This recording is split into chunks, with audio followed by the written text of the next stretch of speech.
Highest remuneration తీసుకుంటున్న భారతీయ నటుడిగా record సృష్టించాడు సార్. పుష్ప 2 కోసం అల్లు అర్జున్ తీసుకున్న రెమ్యూనరేషన్ 300 కోట్ల రూపాయలు. గతంలో మనం చూసాం సార్, బాలీవుడ్ యాక్టర్స్కి మాత్రమే ఆ రేంజ్ ఉండేది.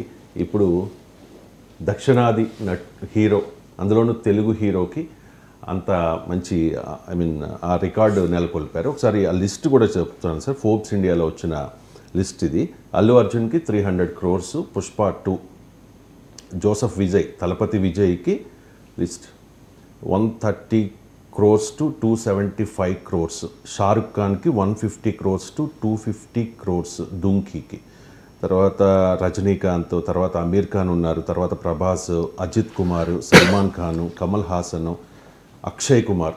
సో బాలీవుడ్ నటులందరినీ కూడా వెనక్కి తోసేసి అల్లు అర్జున్ తెలుగు హీరో టాప్లో నిలిచాడు సార్. ఏమంటారు? అంటే ఇప్పుడు మనము తెలుగు హీరో అనడం కన్నా పాన్ ఇండియన్ హీరో అనాలి. ఎందుకంటే ఆ లాంగ్వేజ్ బ్యారియర్స్ వెళ్ళాయి. ఓటీటీ రెవల్యూషన్ వచ్చాక, సబ్ టైటిల్స్ వచ్చాక మల్టీ లాంగ్వేజ్ సినిమాలు వచ్చాయి. ఒకప్పట్లాగా తెలుగు సినిమాను డబ్బింగ్ చేసుకోవడం అనేది స్టేజ్ దాటిపోయింది. సో ఇప్పుడు మీకు బాహుబలి అయినా, మీకు పుష్ప అయినా, ఏదైనా మల్టీపుల్ లాంగ్వేజెస్లో రిలీజ్ అవుతుంది మీకు. సో అందువల్ల సినిమా యొక్క స్వభావమే మారిపోయింది. ఒకప్పట్లాగా తెలుగు సినిమా, తమిళ సినిమా అనే దశలో లేవు ఇప్పుడు. అందువల్ల ఆ తెలుగు నటుడుగా మన గర్వకారణం. కానీ తెలుగు పాన్ ఇండియా తెలుగు నటుడుగా మనం చెప్పుకోవాలి. ఇది మీరు చెప్పింది ఫోర్బ్స్ ఇండియా వాళ్ళ రిపోర్ట్. ఇది ఒక Forbes India one of the world's leading business economy, business సంబంధించినటువంటి మ్యాగజిన్. సో ఫోర్బ్స్ ఇండియా ఇది one of the very authentic. ఏదో మనకు ఊరు పేరు లేని వెబ్సైట్ల ఆధారం కాదు. ఫోర్బ్స్ ఇండియా ప్రకారం ఏంటంటే పుష్ప 2 December 5 అనుకుంటా, నాకు గుర్తున్నంత వరకు రిలీజ్. సో ఇది 300 crores పవన్ కళ్యాణ్ అన్న సినిమా ఇది. అంటే ఈ మధ్యకాలంలో అడవులను రక్షించేవారు ఒకప్పుడు హీరోలు అయ్యేవారు, ఇప్పుడు అడవులను దెబ్బతీస్తున్న స్మగ్లర్లు హీరోలు అవుతున్నారు అని పవన్ కళ్యాణ్ రెఫర్ చేసిన సినిమా. సో ఆ పుష్ప 2కు 300 crores రెమ్యూనరేషన్ తీసుకున్నాడు అని అల్లు అర్జున్ నెంబర్ 1 పొజిషన్లో ఉన్నారు. మీరు ఈ 10 మంది పేర్లు తీస్తే ఇందులో 6 సౌత్ ఇండియన్ స్టార్స్. అందులో తెలుగు స్టార్ ఒక్కరే, మిగతా వాళ్ళంతా అత్యధికులు తమిళ్ స్టార్సే. మీకు నెంబర్ 1 పొజిషన్లో అల్లు అర్జున్ ఉంటే, నెంబర్ 2 పొజిషన్లో జోసెఫ్ విజయ్ చంద్రశేఖర్, పాపులర్గా దళపతి విజయ్ అంటాం. ఇటీవల సినిమాల గుడ్ బై చెప్పి పార్టీ కూడా పెట్టాడు. 3rd పొజిషన్లో మీకు షారుఖ్ ఖాన్ ఉంటాడు. Shahrukh Khan is one of the internationally renowned towering actor. నేను లాస్ ఏంజల్స్ వెళ్తే హాలీవుడ్లో, లాస్ ఏంజల్స్లో ఈ హాలీవుడ్ స్టార్స్ వీళ్ళందరూ ఉన్న ఇండ్లు చూపెడతారు ఒక టూరిస్ట్లో భాగంగా. అక్కడ షారుఖ్ ఖాన్ ఇల్లు కూడా చూపెట్టారు మాకు. అంటే హాలీవుడ్ నటుల సరసన షారుఖ్ ఖాన్ కూడా ఇల్లు ఉంది. అంత ఇంటర్నేషనల్లీ రినౌండ్ యాక్టరు. సో కానీ ఆయన సినిమా కెరీర్లో నాకు గుర్తున్నంత వరకు ఫ్లాప్స్ కూడా ఉన్నాయి. కానీ బట్ ఈ కుడ్ రిమైన్. షారుఖ్ ఖాన్ కొన్ని సినిమాలు దెబ్బతిన్నా షారుఖ్ ఖాన్ రిమైన్డ్ యాజ్ షారుఖ్ ఖాన్. మీకు ఆయన లాస్ట్ ఈ మధ్య వచ్చిన జవాన్, పఠాన్ పెద్ద వివాదమైంది. దీపికా పదుకొనే డ్రెస్సింగ్ కాస్ట్యూమ్స్ పైన చాలా పెద్ద వివాదమైంది. అయినా జవాన్, పఠాన్ బాగా హిట్ అయింది. సో 3rd పొజిషన్లో మీకు షారుఖ్ ఖాన్ ఉంటాడు. ఎందుకు నేను ఈ కంపారిజన్ కూడా చెప్తున్నానంటే, మీకు షారుఖ్ ఖాన్ను కూడా మన అల్లు అర్జున్ దాటాడు. షారుఖ్ ఖానే కాదు, సినిమా ఇండస్ట్రీలో 3 ఖాన్స్, షారుఖ్ ఖాన్, అమీర్ ఖాన్, సల్మాన్ ఖాన్. వీళ్ళు top heroes of the Bollywood, top heroes of the Indian film industry. మీకు అమీర్ ఖాన్కి అయితే మిస్టర్ పర్ఫెక్షనిస్ట్గా పేరు. అంటే ఏది చేసినా చాలా పర్ఫెక్ట్గా చేస్తారని. నాకు గుర్తున్నంత వరకు 3 Idiots ఒక నావెల్ ఆధారంగా అనుకుంటా, ఐఐటి విద్యార్థుల గురించి. సో అలాగే పీకే మన పవన్ కళ్యాణ్ తీసినట్టున్నారు కదా, అది వకీల్ సాబ్కు బేసిస్ అనుకుంటా. సబ్జెక్టు కరెక్షన్, నాకు అంత సినిమాల గురించి అవగాహన తక్కువ. సో కానీ అలాగే దంగల్ ఇలాంటి టాప్ సినిమాల్లో నటించిన బాలీవుడ్ స్టార్స్ వీళ్ళంతా. సో మీకు 3rd పొజిషన్లో షారుఖ్ ఖాన్ అంటే 4th పొజిషన్లో రజనీకాంత్. మీకు ఈ లిస్ట్ చదివితే తెలుగువాడిగా ఆనందం వేస్తుంది. ఓహో, మన అల్లు అర్జున్ విజయ్ ఓవర్టేక్ చేశాడు, షారుఖ్ ఖాన్ ఓవర్టేక్ చేశాడు, అన్నిటికి మించి రజనీకాంత్ను ఓవర్టేక్ చేశారు. మామూలు యాక్టర్ కాదు Rajinikanth, is like a God in Tamil. Of course ఆయన శివాజీ గైక్వాడ్ అయినా, ఆయన నాన్ తమిళ్ అయినా, తమిళ ప్రేక్షకులు అంతగా ఆదరించినటువంటి గొప్ప నటుడు కదా. So Rajinikanth is a phenomenon. మీకు రజనీకాంత్ ఎవరైనా చేస్తే ఓవర్ యాక్షన్ అవుతుంది, రజనీకాంత్ చేస్తే స్టైల్ అవుతుంది అని నానుడి. రజనీకాంత్ ఏం చేసినా ఇలా అన్నాడు అనుకో, అది స్టైలే. సో ఇలా హెయిర్ ఇలా అంటే మామూలు స్టైల్ కాదు, అది పెద్ద సెన్సేషన్ అవుతుంది. అలాంటి రజనీకాంత్ కూడా అల్లు అర్జున్ దాటాడు. సో ఇలా మనకు ప్రభాస్ ఇంకో తెలుగు యాక్టర్, అల్లు అర్జున్తో పాటు ఆ టాప్లో ఉన్న 10 మందిలో ఉన్న ప్రభాస్. బాహుబలితో రాజమౌళి చేతిలో జక్కన్న చేతిలో చెక్కబడిన శిల్పం.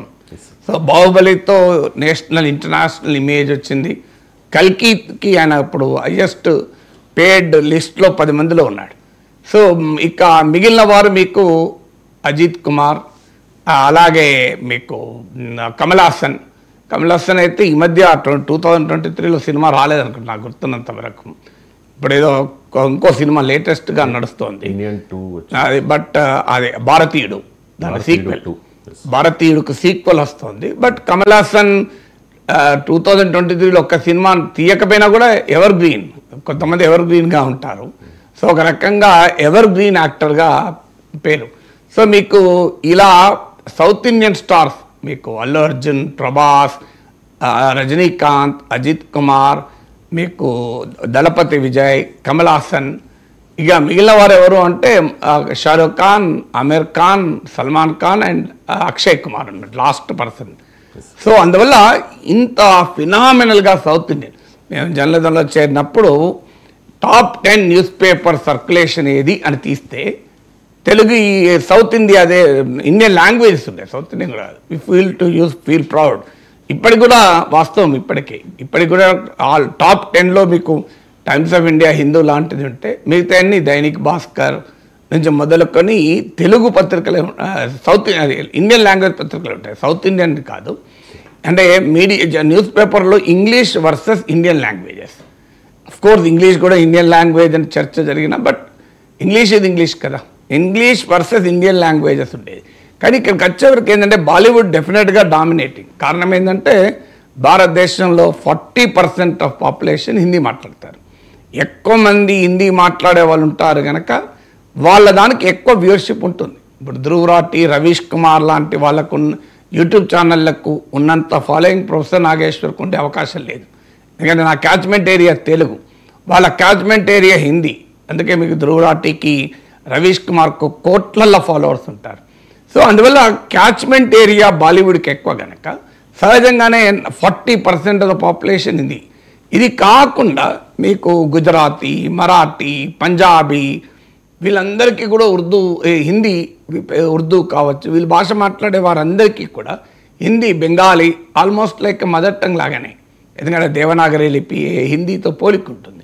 తర్వాత సౌత్ ఇండియాలో కూడా మీకు కొద్దిగా తమిళనాడు ఆ ప్రాంతంలో హిందీ పట్ల ఏమైనా వ్యతిరేకత ఉండొచ్చు, కానీ మనకు తెలంగాణ తీసుకుంటే Hindi part of our life. Hindi మనకు ఏలియన్ లాంగ్వేజ్గా అనిపించదు. తెలంగాణలో ఉన్న వారికి హిందీ అనేది అది డిఫరెంట్ లాంగ్వేజ్ అనిపించదు. తర్వాత ఈ టెలివిజన్ సీరియల్స్ వచ్చాక, ఓటీటీలు వచ్చాక, టెలివిజన్ రంగుల టెలివిజన్ ఎంటర్ అయ్యాక లాంగ్వేజ్, భాష ఏదైనా భావం ఒక్కటే, సర్వకళల పరమార్థం ఒక్కటే అన్నట్లు భాషకు భావానికి మధ్య ఉండే యొక్క డిస్టెన్స్ అనేది బ్రిడ్జ్ అయిపోయింది. సో అందువల్ల మీకు హిందీకి ఒరిజినల్ హిందీ మాట్లాడే వాళ్ళు ఎక్కువ, హిందీ అసోసియేటెడ్ లాంగ్వేజెస్గా ఉన్న వాళ్ళు ఎక్కువ, మిగతా నాన్ హిందీ ద్రవిడియన్ లాంగ్వేజెస్ వాళ్ళకు కూడా హిందీ పరిచయం. అందువల్ల హిందీ యొక్క క్యాచ్మెంట్ ఏరియా చాలా ఎక్కువ ఉంటుంది. కానీ దాన్ని కూడా బీట్ చేసి తెలుగు, తమిళ హీరోలు ఇవాళ బాలీవుడ్ని కూడా బీట్ చేయగలిగారు అంటే మన అల్లు అర్జున్, మన ప్రభాస్, షారుఖ్ ఖాన్, సల్మాన్ ఖాన్, ఆమిర్ ఖాన్, మామూలు యాక్టర్స్ కాదు, వీళ్ళు అక్షయ్ కుమార్, వీళ్ళందరినీ బీట్ చేశారు. అందులో తమిళ్ రజనీకాంత్, విజయ్, కమల్ హాసన్, వీళ్ళంతా, అజిత్ కుమార్, వీళ్ళంతా మామూలు యాక్టర్లు కాదు, చాలా ఫేమస్ యాక్టర్స్. నేను చిన్నప్పటి నుంచి రజనీకాంత్, కమల్ హాసన్ల పేర్లు వింటున్నాను. సో ఇప్పుడు కాదు, మరో చరిత్ర అని నేను స్టూడెంట్గా ఉన్న రోజుల్లో కమల్ హాసన్ సినిమా చూశాను నేను. సో సాగర సంగమము ఇవన్నీ, సో ఇవాళటి కావు ఇవన్నీ. సో అందువల్ల మీకు నరసింహ ఇవన్నీ పాత ఎప్పుడో వచ్చిన సినిమాలు ఇవన్నీ. ఈ మధ్య సినిమాలు చూసే టైం ఉంటలేదు కానీ చాలా పాతకాలంలో చూసేవాళ్ళు బాగా. సో అందువల్ల అలాంటి నటుల్ని కూడా దాటి వెళ్ళారంటే కారణం ఒకటి టెక్నాలజీ. అంటే ఈ ఓటీటీలు వచ్చాక లాంగ్వేజ్ బ్యారియర్స్ అయ్యాయి. రెండు సినిమా ఇండస్ట్రీలో వచ్చిన మార్పులు, మల్టిపుల్ లాంగ్వేజెస్లో రిలీజ్ కాదు. మూడోది ఏంటంటే బాలీవుడ్ సినిమా క్రిటిక్స్ చెప్పేది ఏంటంటే బాలీవుడ్లో గతంలో లాగా యాక్షన్ ప్యాక్డ్ సినిమాలు లేవు, స్టోరీ బలంగా ఉన్న సినిమాలు లేకుండా పోతున్నాయి, రొటీన్ సినిమాలు వస్తున్నాయన్న విమర్శ ఉంది. సో పాటలు మనలాగా entertainment, heavy dose of entertainment. అక్కడ మాస్ సినిమాల కన్నా మల్టీప్లెక్స్ సినిమాలపైన ఎక్కువగా బాలీవుడ్ కాన్సన్ట్రేట్ చేస్తోంది. దానివల్ల చిన్న చిన్న టౌన్లలో గ్రామాల్లో ఉండేటువంటి హిందీ ఆడియన్స్కు వారికి ఒకప్పట్లాగా మసాలా సినిమా అందడం లేదు అనే భావన ఉంది. సో ఎలీట్కు హయ్యర్ అప్పర్ స్టేట్ ఆఫ్ సొసైటీకి అపీల్ చేసే మల్టీప్లెక్స్ ఓరియంటెడ్ సినిమాలు వస్తున్నాయి. మల్టీప్లెక్స్ ఓరియంటెడ్ సినిమాలు డబ్బులు రావచ్చు కానీ మల్టీప్లెక్స్ సినిమాలు మాస్ సినిమాలు కాలేవు. కానీ మన దగ్గర మాస్ సినిమాలు ఇప్పటికీ కూడా అది మల్టీప్లెక్స్ మాస్ అనే డిఫరెన్షియేషన్ లేకుండా సినిమాలు వస్తున్నాయి. అందువల్ల ఇది టెక్నాలజీలో సినిమా ఇండస్ట్రీలో వచ్చిన ఒక ట్రెండ్.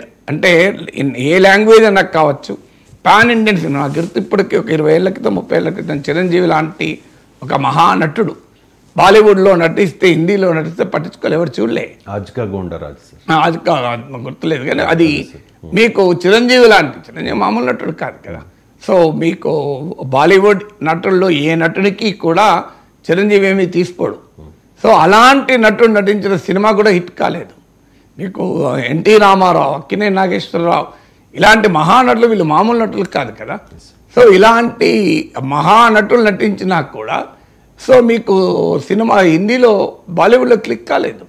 కానీ ఇప్పుడు వాళ్ళు చేయలేని పనిని, ఆ జనరేషన్ ఆఫ్ లెజెండరీ యాక్టర్స్ చేయలేని పనిని ఇప్పుడు మన అల్లు అర్జున్లు, మన ప్రభాస్లు చేయగలుగుతున్నారు, మన జూనియర్ ఎన్టీఆర్లు, మన రామ్ చరణ్లు చేయగలుగుతున్నారు. ఇప్పుడు ఈవెన్ ఈ పుష్ప 2 అన్ని రికార్డులను బద్దలు కొడుతుంది అని ఎక్స్పెక్టేషన్స్, 1000 కోట్ల కలెక్షన్ చేయగలుగుతుందని. అంటే లాంగ్వేజ్ యొక్క బ్యారియర్. మీకు చైనా ప్రెసిడెంట్ జింపింగ్ వచ్చినప్పుడు మోడీ అడిగాడు, దంగల్ సినిమా చూసినా అని చెప్పాడు జింపింగ్. సో అందువల్ల జపాన్లో మన సినిమాలు, బాలీవుడ్ సినిమాలు కూడా చాలా క్రేజ్. సో ఇలా లాంగ్వేజ్ బ్యారియర్స్ పోతున్న సమయంలో పాన్ ఇండియనే కాదు, ఇప్పుడు మన ఆస్కార్ కూడా వెళ్ళాం కదా, మన నాటు ఆస్కార్ పురవీధుల్లో కూడా సంచలనం క్రియేట్ చేసింది మన జూనియర్ ఎన్టీఆర్, రామ్ చరణ్, మన రాజమౌళి వరల్డ్ ఇమేజ్ తీసుకోగలిగారు. సో అందువల్ల it's a moment of pride. Allu Arjun విజయమే కాదు, దీంట్లో it's a moment of pride for Telugu audience. ఇక్కడ ఈ కుటుంబాల ఇష్యూలు, రాజకీయ ఇష్యూలు, పర్సనాలిటీలు, నటులు, వాళ్ళ అభిమానులకు కాదు, తెలుగువాడిగా జూనియర్ ఎన్టీఆర్, రామ్ చరణ్, నాటుకు మన రాజమౌళికి ఆస్కార్ అవార్డు వస్తే తెలుగువారిగా అందరము గర్వించాము. సో ఇందులో డిఫరెన్స్ ఆఫ్ ఒపీనియన్ ఉండాల్సిన అవసరం లేదు. ప్రతి ఒక్కరికి ఒక నటుని పైన అభిమానం ఉండొచ్చు, ఓ నటుని పైన ప్రత్యేకమైన అభిమానం ఉండొచ్చు, అది వేరు ఒక సినిమాడు. కానీ ఒక అచీవ్మెంట్ విషయానికి వచ్చినప్పుడు, అకాంప్లిష్మెంట్కి వచ్చినప్పుడు అది మనందరివి, ఇందులో తేడా లేదు. అచీవ్మెంట్ మెగా ఫ్యామిలీలో ఏ హీరో ఒక రికార్డు సృష్టించినా కూడా మెగా అభిమానులు అందరూ పండగ చేసుకునేవారు సార్. కానీ ఇప్పుడు సిచ్యువేషన్ వేరేలా ఉంది. పవన్ కళ్యాణ్కి అల్లు అర్జున్ సపోర్ట్ చేయలేదు, వ్యతిరేకంగా వైసీపీ అభ్యర్థికి ప్రచారం చేశాడు అనే ఒక భావన మెగాభిమానుల్లో బలంగా ఉన్న పరిస్థితుల్లో వాళ్ళు ఎక్కువగా దీన్ని సెలబ్రేట్ చేసుకోలేకపోతుంది. అది రాంగ్ అని అంటున్నాను నేను. ఇక్కడ మెగా అభిమానులకి కాదు, చిరంజీవి మెగా అభిమానులకి అభిమాని కాదు కదా. చిరంజీవి తెలుగువారు 10 కోట్ల మంది తెలుగువారు గర్వించదగ్గ నటుడు. పవన్ కళ్యాణ్ కోట్లాది తెలుగువారు అభిమానించే నటుడు. రాజకీయాలు ఏవైనా ఉండని, పవన్ కళ్యాణ్ ఏ పార్టీలో ఉండొచ్చు, ఇంకో పార్టీలో ఉండొచ్చు. రాజకీయాలు మనము నటులుగా చూడాలి, రాజకీయాలుగా చూడాలి. ఈ రెండింటిని విడగొట్టి చూడాలి. రాజకీయపరమైన అభిప్రాయాలు ఏవైనా ఉండొచ్చు. మీకు రజనీకాంత్ ప్రో బీజేపీ అట్లంటే, Kamal Haasan my colour is not saffron అన్నాడు, no question my colour will never be a saffron అన్నాడు. అంత క్లియర్గా యాంటీ బీజేపీ పొజిషన్ తీసుకున్నాడు కమల్ హాసన్. మీకు దళపతి విజయ్ క్లియర్గా యాంటీ బీజేపీ పొజిషన్ తీసుకున్నాడు. చాలా జిఎస్టీ పైన, మీకు సిటిజన్షిప్ అమెండ్మెంట్ యాక్ట్ పైన విజయ్ చాలా క్లియర్గా యాంటీ బీజేపీ పొజిషన్ తీసుకున్నాడు. మీకు ఇలా ప్రో బీజేపీ ఉండొచ్చు, యాంటీ బీజేపీ ఉండొచ్చు, ప్రో ఈ పార్టీ ఆ పార్టీ ఉండొచ్చు. దయచేసి we have to rise above that. It's an achievement for Telugu industry. Telugu వారికి గుర్తింపును అందరము ఆస్వాదించాలి. ఇందులో ప్రాంతాలు, కులాలు, కుటుంబాలు దాటాలి అనేది అదే. ఇప్పుడు జూనియర్ ఎన్టీఆర్, రామ్ చరణ్ నాటు అంతర్జాతీయ ప్రఖ్యాతిగాంచింది. మన వాళ్ళు మామూలు విషయం కాదు, హాలీవుడ్ స్థాయిలో అది ఇంపాక్ట్. మన రాజమౌళి ఇంటర్నేషనల్ ఫిలిం ఇండస్ట్రీలోనే ఒక రైజింగ్ స్టార్గా ప్రపంచం గర్వించదగే సినిమా డైరెక్టర్లకు కూడా మెచ్చుకున్నారు. అది మన గర్వకారణం కదా. ఆ మాటకిస్తే తెలుగనే కాదు, భారతీయ సినిమా అచీవ్ చేసినా మనం గర్వపడాలి. అది రజనీకాంత్ కావచ్చు, అది షారుఖ్ ఖాన్ కావచ్చు, అది ఎవరైనా అక్షయ్ కుమార్ కావచ్చు. మనం ముందు భారతీయులం, తర్వాత తెలుగు వాళ్ళం, తర్వాతనే మిగతా ఐడెంటిటీస్. అందువల్ల ఈ సంకుచితమైన, కుస్థితమైన, నారో పెరొక్యల్ ఐడెంటిటీస్, ఆ మాటకొస్తే కళకు దేశము అనే ఎల్లలు కూడా లేవు. కళ విశ్వనరుడు. జాషువా భాషలో చెప్పాలంటే కళను ఆస్వాదించేటప్పుడు విశ్వనరుడుగా ఉండాలి. ప్రపంచంలో ఎవరు ఎక్కడ గొప్పగా ఆడినా, గొప్పగా నటించినా, గొప్పగా కళా ప్రదర్శన చేసినా దాన్ని గర్వించాలి, ఆహ్వానించాలి. కనీసం మన దేశం, మన రాష్ట్రం, మన భాష అన్నప్పుడు ఇవే నేరం కాదు. ఇప్పుడు మనం తెలుగువారిగా మన అల్లు అర్జున్, మన ప్రభాస్ అంటే మన కమల్ హాసన్ కాకుండా పోతాడా, మన రజనీ కాకుండా పోతాడా, మన షారుఖ్ ఖాన్ కాకుండా పోతాడా? కానీ డెఫినెట్గా మన రజనీకాంత్, మన షారుఖ్ ఖాన్ అంటూనే మన అల్లు అర్జున్, మన ప్రభాస్ అన్నప్పుడు ఆ భాషాపరమైన అభిమానం ఉంటుంది, ఉండాలి కూడా. అది డెమోక్రటిక్. ఇంకా కిందికి వెళ్ళి మా కులం వాడా.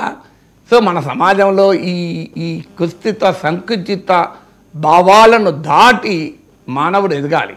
అందుకే గీతాంజలిలో రవీంద్రనాథ్ ఠాగూర్ అంటారు, ఈ రకమైన ఈ సంకుచిత భావాలను దాటి మనం వెళ్ళాలి అని చెప్తారు. అందువల్ల అవన్నీ మనము ఆ దశ దాటిపోవాలనేది నా where the mind is without fear, where the knowledge is free, where the head is held high, where the world is not divided into narrow domestic walls.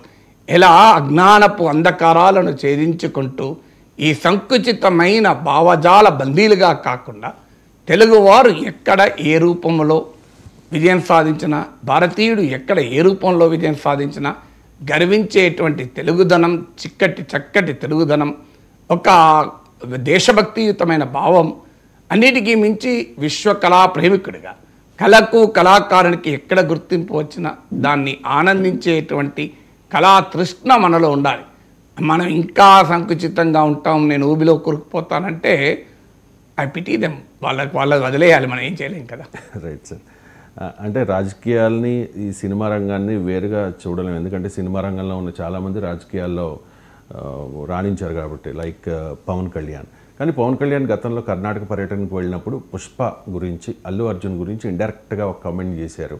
అంటే అల్లు అర్జున్ పేరు ప్రస్తావించలేదు, కానీ హీరోలు స్ఫూర్తిదాయకంగా ఉండాలి, ఒక మెసేజ్ ఇవ్వాలి, అంతేగాని ఇలా స్మగ్లర్లలా చేయడం ఏంటి అని చెప్పి. అంతకుముందు వైసీపీ అభ్యర్థికి సపోర్ట్ చేసే క్రమంలో నాగబాబు ఒక ట్వీట్ చేశారు సార్, మాతో ఉంటూ ప్రత్యర్థులకు పనిచేసేవాడే వాడు మావాడైనా పరాయివాడే, మాతో నిలబడేవాడు పరాయివాడైనా మావాడే అని చెప్పి. ఆ తర్వాత ఇది చిరంజీవి గారు ఇన్వాల్వ్ అయిన తర్వాత ఆ ట్వీట్ నాగబాబు తీసేశారు అనేది ప్రచారం. And Janasena party MLA Bolisetti Srinivas కూడా అల్లు అర్జున్ గురించి చాలా అగ్రెసివ్గా కామెంట్ చేసిన పరిస్థితి. ఇప్పుడు సోషల్ మీడియాలో బ్యాన్ పుష్ప 2 అంటూ ఒక హ్యాష్ ట్యాగ్తో ఒకటి ఇదవుతుంది సార్. మరి ఎవరు చేస్తున్నారో నాకు తెలియదు, కానీ అంటే అది ఏం చేయగలుగుతారు? అల్లు అర్జున్ ఆపగలిగారా? ఆపలేరు. ఫోర్బ్స్ ఇండియా భారతదేశంలోనే టాప్ స్టార్గా గుర్తింపు పొందడం ఆపగలిగారా? పుష్ప 2 విజయాన్ని ఆపగలుగుతారా? ఈ మూర్ఖత్వం, మన మూర్ఖత్వంతో మనము దహించకపోతే ఎప్పుడు కూడా గుర్తుపెట్టుకోండి, ఈర్ష్య, ద్వేషము, ప్రతీకారము ఎదుటివాన్ని నష్టం చేయదు, మనల్నే నష్టం చేస్తుంది. ఎప్పుడైనా మీరు గుర్తుపెట్టుకోండి, ఎవరిపైన ఈర్ష్య, ద్వేషము, ప్రతీకారం మనం పెంచుకుంటే దానివల్ల దహించకపోయేది మనమే, ఎదుటివారికి ఏమీ కాదు. ఇప్పుడు ఎవరికైనా నా మీద ద్వేషం ఉందనుకోండి, నాకేమవుతుంది? నాకేమన్నా దానివల్ల సమస్య వస్తుందా? నేను ఆనందంగానే ఉంటా. కానీ నాకు ఎవరిపైన ద్వేషం ఉందనుకో, నిరంతరం నేనే అనుభవిస్తా ఆ నష్టాన్ని. అందువల్ల మనం అందుకే కాస్త తాత్విక చింతన పెంచుకోవాలి, కాస్త మన మానసిక ప్రవృత్తి కాస్త ఉన్నత స్థాయికి ఎదగాలి. అది ఆ రకమైన భావజాలం. ఇప్పుడు ఎవరైనా ఇప్పుడు జూనియర్ ఎన్టీఆర్ విషయంలో కూడా అదే జరిగింది. నేను అందుకే ఎగ్జాంపుల్, ఇది మన దగ్గరే కాదు కదా రాజకీయాలు ఉన్నాయి. ఇప్పుడు దళపతి విజయ్ ఉన్నాడు, ఆయన అనేక అంశాలపైన బీజేపీ వ్యతిరేక పొజిషన్ తీసుకున్నాడు. అయినంత మాత్రం బీజేపీ వాళ్ళంతా నటుడిగా విజయ్ని అభిమానించకూడదు. కమల్ హాసన్ ఐడియాలజికల్లీ ఆయన యాంటీ బీజేపీ, అందుకే ఆయన క్లియర్గా my colour is not saffron అన్నాడు ఇంత స్పష్టంగా. బహుశా సినీ నటుల్లో సైద్ధాంతికంగా కూడా నిబద్ధత కలిగినటువంటి నటుడు కమల్ హాసన్. ఆయన ఏదో బీజేపీ పైన వ్యక్తిగత వైరమే కాదు కదా, ఇట్స్ మోర్ ఐడియాలజికల్. ఇప్పుడు ప్రకాష్ రాజ్ లాగా, ఇప్పుడు ప్రకాష్ రాజు అందరికీ తెలుసు ఇదని యాంటీ ఆర్ఎస్ఎస్ ఐడియాలజీ, కానీ ప్రకాష్ రాజ్ ఒక గొప్ప నటుడు కాదా? సో ప్రకాష్ రాజ్ మా అసోసియేషన్, ఈ పంచాయతీ, ఇక్కడే తిరుగుదామా? ఇప్పుడు సనాతన ధర్మం గురించి పవన్ కళ్యాణ్ మాట్లాడినప్పుడు కూడా ప్రకాష్ రాజ్ స్పందించాడు. కానీ మనకు తెలుగువారుగా మన ప్రకాష్ రాజ్, మన పవన్ కళ్యాణ్, సనాతన ధర్మాంశంలో వాళ్ళిద్దరు ఏమైనా భిన్నాభిప్రాయాలు ఉండనియండి, మీకు ఎన్నికల విషయంలో ఎవరికైనా సపోర్ట్ చేయనియండి, ఏ రాజకీయ పార్టీకైనా నటుడుగా రాజకీయాల్లో నటులు కలవచ్చు, కానీ దానికి మనం విడగొట్టి చూడాలి. ఇప్పుడు విరాట్ కోహ్లీ వ్యక్తిగత అభిప్రాయాలకు ఆయన క్రికెట్కు సంబంధం ఉందా? ఆయన గ్రౌండ్లో ఉంటే ఆయన క్రికెటే చూడాలి తప్ప ఆయన వ్యక్తిగత అభిప్రాయాలు, సచిన్ టెండూల్కర్ వ్యక్తిగత అభిప్రాయాలు మన సంబంధం ఉన్న అంశం కాదు కదా. అందుకే రెండింటిని విడగొట్టి చూసేటువంటి సంస్కారం మనకు లేకపోతే దానికి ఎవరేం చేస్తారు? దానివల్ల ఎవరికి నష్టం? ఎవరు ఆపగలుగుతారు? ఎవరు ఆపలేకపోయారు కదా. అల్లు అర్జున్ ఎవరు ఆపగలిగారు? జూనియర్ ఎన్టీఆర్ని ఎవరు ఆపగలిగారు? జూనియర్ ఎన్టీఆర్ పైన కూడా ఇలాగే తెలుగుదేశం శ్రేణులు విరుచుకబడ్డ సందర్భాలు చాలా ఉన్నాయి. మీకు చంద్రబాబు నాయుడు అరెస్ట్ అప్పుడు స్పందించలేదని, కానీ ప్రపంచం ఆయనకు ఆస్కార్ గుర్తింపు లేదు, ఆపలేకపోయింది కదా. సో ఇప్పుడు Allu Arjun Forbes India top 10 highest remuneration ఉన్న యాక్టర్గా ఆ విజయం సాధించడం వాళ్ళు ఆపగలిగారా? అందువల్ల మనం ఎదగాలి. మనం ఎదగకపోతే వాళ్ళ బాధ వాళ్ళు పడతారు, దానికి మనం ఏం చేయగలుగుతాం? సంతాపం చెప్పడం తప్ప. కానీ ఇక్కడ ఇంకో పాయింట్ అర్థం చేసుకోవాలి రవిశంకర్. నా బాధ అనిపించేది ఏంటంటే ఇందులో కూడా పితృస్వామిక వ్యవస్థ, ప్యాట్రియార్కీ ఎంత క్లియర్ కనబడుతుంది చూడండి. నేను చదివాను, దీపికా పదుకొనే హయ్యెస్ట్, ఇదే ఫోర్బ్స్ ఇండియాలోనే వచ్చింది, హయ్యెస్ట్ పేడ్ యాక్ట్రెస్ ఇండియాలో. ఎంతో తెలుసా? 15 to 30 crores.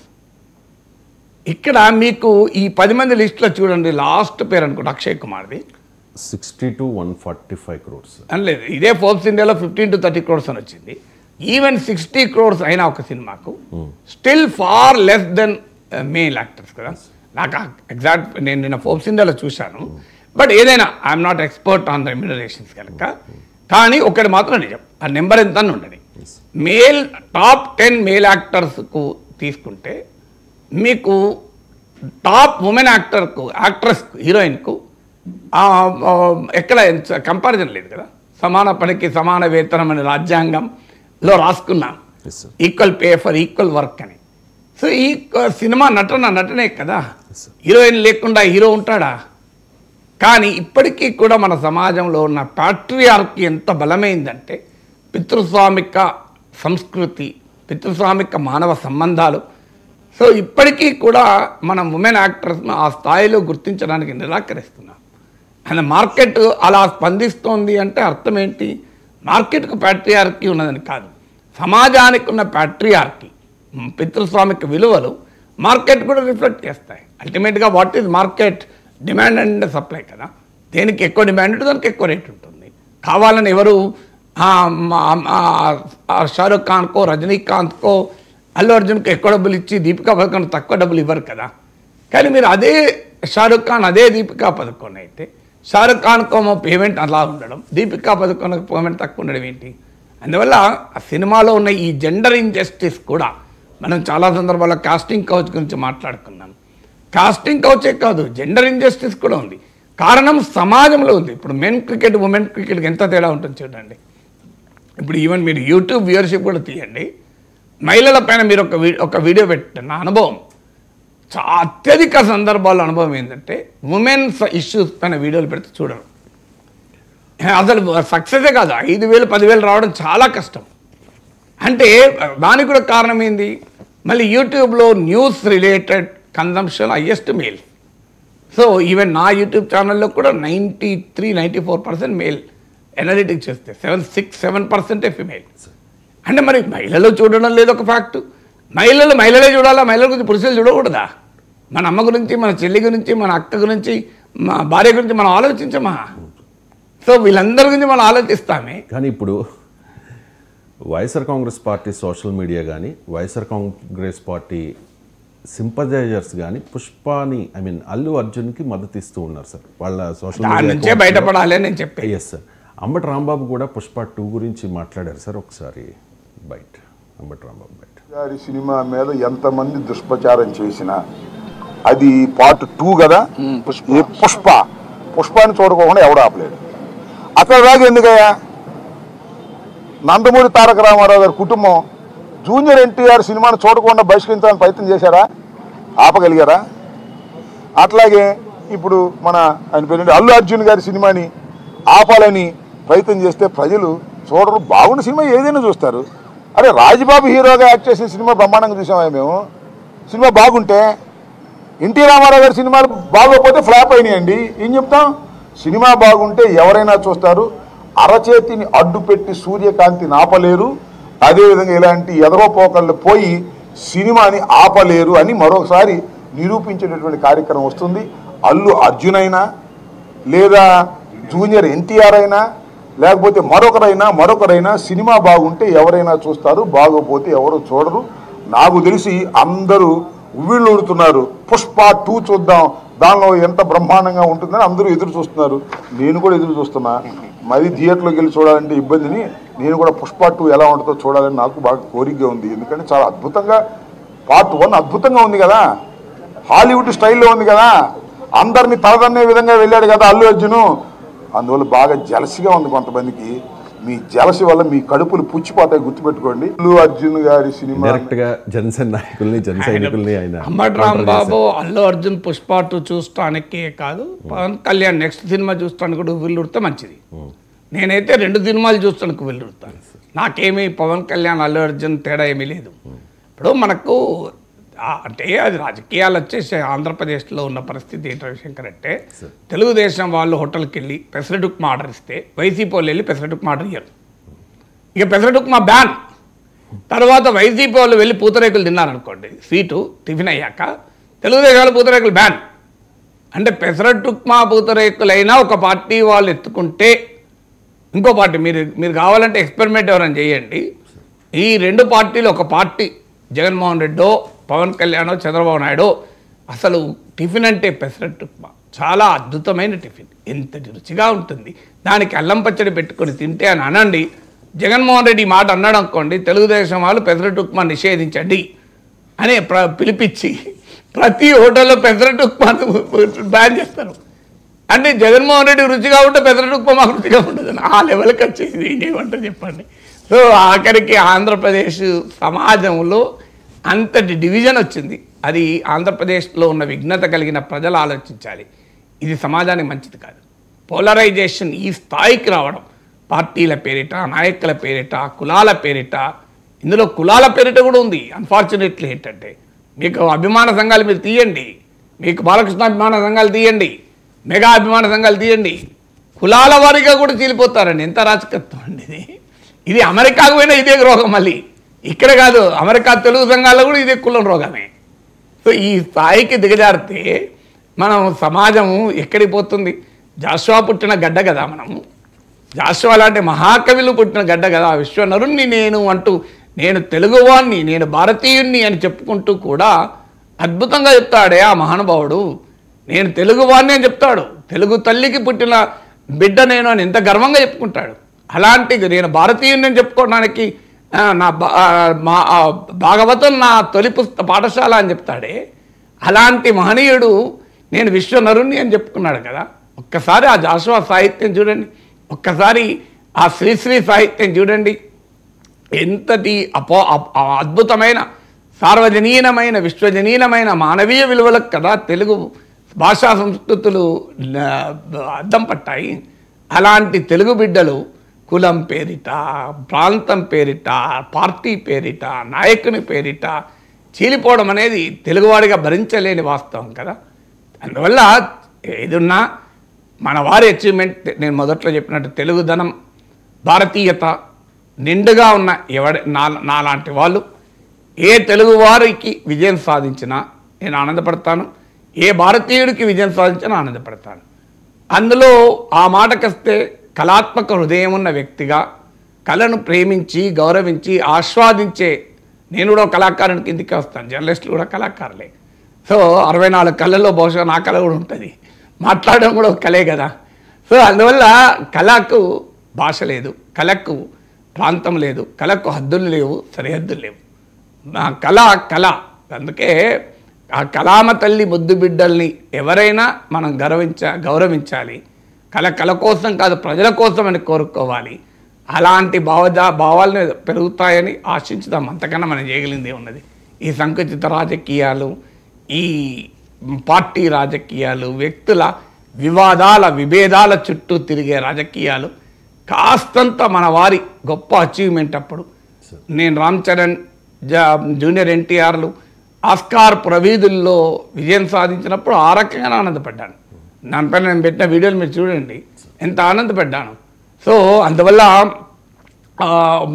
ఆ చంద్రబోస్ రాసిన పాటకు అలాగే ఆనందపడ్డాం కదా. It's an achievement for all of us. ఇది ఒక్కరి అచీవ్మెంట్ కిందకి రాదు, ఇది మనందరి అచీవ్మెంట్.